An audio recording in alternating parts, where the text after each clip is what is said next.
नमस्कार मैत्रिणींनो, रशूस सेवा रेसिपीमध्ये तुमचे मनापासून स्वागत।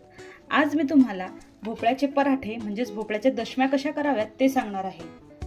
त्यासाठी मी एक छोटा भोपळा यूज करणार आहे आणि त्यासोबतच एक मध्यम आकाराचा कांदा आणि थोडे आल्याचे तुकडे आणि थोडा लसूण यात मी टाकणार आहे।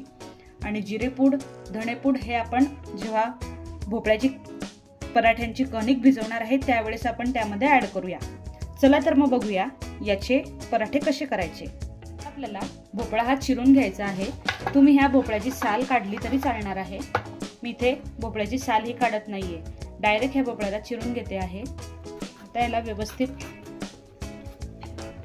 रित्या याचे बारीक तुकडे करायचे आहेत।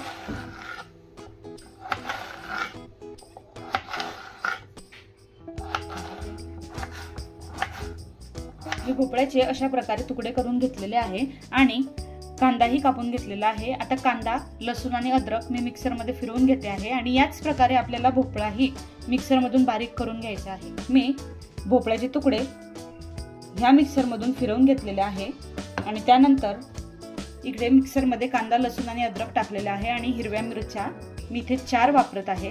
तुम्हाला जर हवं असेल तर तुम्ही यात तिखटही टाकू शकतात। मी इथे हिरव्या मिरच्यांचा यूज करणार आहे। आता मी कांदा आणि मिरच्या, अद्रक आणि लसूण हे फिरवून घेतलेलं आहे। मी आता एका परातीत 1 डिश गव्हाचं पीठ घेणार आहे। त्यानंतर 1 डिश ज्वारीचे पीठ आणि थोडं बेसन पीठ म्हणजे चना डाळचं पीठ। त्याने चव ही खूप छान लागते। आता आपल्याला यात जो भोपळा आपण बारीक केलेला होता तो टाकायचा आहे आणि भोपळ्यात जर जास्त पाणी असेल तर ते पाणी आपल्याला एका गाळणीतून काढून घ्यायचं आहे। पण मी इथे डायरेक्ट भोपळा हा टाकत आहे।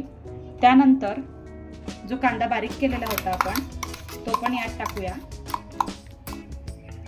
आता आपल्याला यात थोडी हळद घालायची आहे। त्यानंतर मी जिऱ्याची पूड घरीच तयार केलेली आहे, म्हणजे जिरं भाजून त्याची पूड तयार केलेली आहे ती टाकते। त्यानंतर धणा पावडर, त्यानंतर थोडा एक छोटा चमचा इथे मी तिखट वापरत आहे। चवीनुसार मीठ, त्यानंतर मी यात थोडं तीळ टाकणार आहे। आता यात आपण मस्तपैकी चिरलेला कोथिंबीर टाकायचा आहे आणि याला व्यवस्थितरित्या मिक्स करायचं आहे। आता आपण ही कणिक अर्धवट मळलेली आहे। आता त्यावर आपण तेल टाकूया आणि व्यवस्थितरित्या त्याला मळूया, म्हणजे व्यवस्थित त्याला मळल्यावर जे पराठे येतात ना ते खूप सॉफ्ट येतात। मी यामध्ये पाण्याचा वापर एक थेंबही केलेला नाहीये। यामध्ये फक्त कांदा आणि भोपळा जो मिक्सर मधून मी बारीक केलेला होता तोच यामध्ये मी ऍड केलेला आहे आणि त्यातच मी ही कणिक पूर्णपणे भिजवून तयार केलेली आहे। मी इथे तवा गरम करायला ठेवलेला आहे। आता आपण याचे पराठे लाटूया।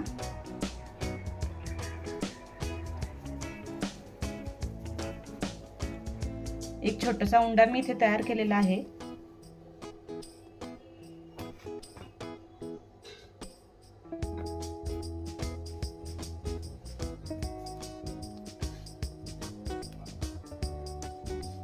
आता त्याचे 2 भाग करून त्याला मी तेल लावलेलं आहे आणि त्याला दुमडून आता त्याला व्यवस्थितरित्या लाटूया। पराठा हा लाटून तयार आहे। आता आपण याला तव्यावर टाकूया। आता यावर 2-3 थेंब तेलाचे आधी टाकून आता आपण पराठा तव्यावर टाकूया आणि त्यावर थोडं, गॅसची फ्लेम मी मोठी केलेली आहे, त्यावर थोडं तेल टाकूया। तेल वापरणं हे तुमच्या मनावर आहे। तुम्हाला अगदी कमी तेलाचा पराठा तयार करायचा असेल तर तुम्ही तसाही करू शकतात। मी इथे लोखंडी तवा वापरल्यामुळे पराठा हा चिकटण्याची वगैरे भीती नाही। मी दुसऱ्या साईडनेही थोडं तेल टाकलेलं आहे.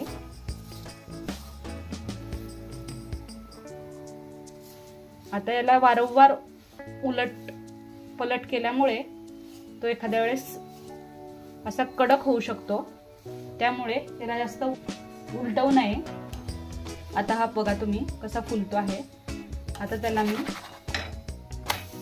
उलट करते. हा व्यवस्थितरित्या दुसऱ्या बाजूने भाजला गेलेला आहे.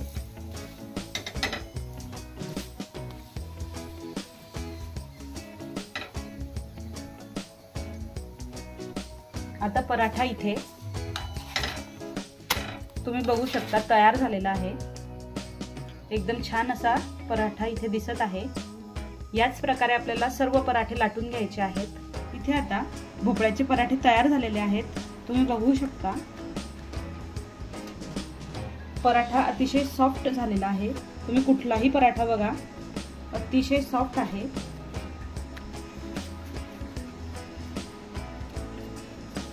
आता आपण यासोबत शेंगदाण्यांची चटणीही करणार आहोत.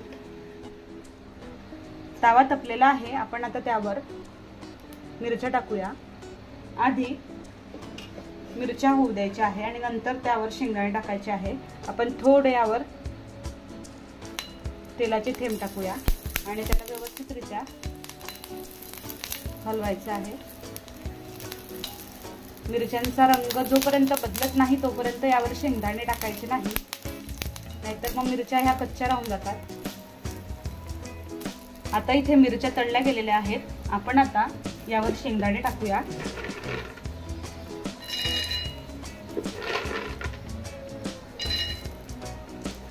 शेंगदाणे व्यवस्थितरित्या हलवायचे आहेत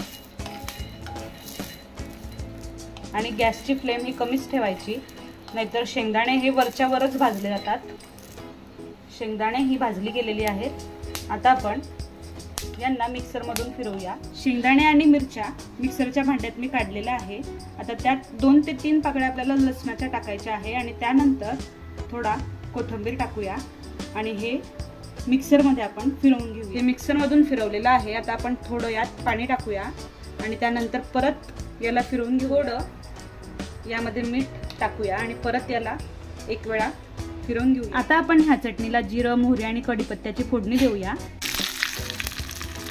यावर आता मस्तपैकी फोडणी टाकायची आणि व्यवस्थितरित्या त्या चटणीला मिक्स करून घ्यायचं. आता इथे मस्त शेंगदाण्याची चटणी आणि पराठे तयार आहेत. या प्रकारे जर तुम्ही पराठे केले तर तुम्हाला खूपच आवडतील. या प्रकारे पराठे केल्यामुळे पराठे हे खूप सॉफ्ट असे येतात. जर का तुम्हाला ही रेसिपी आवडली असेल तर प्लीज माझ्या चॅनलला लाईक, सबस्क्राईब आणि शेअर करा. Thank you for watching.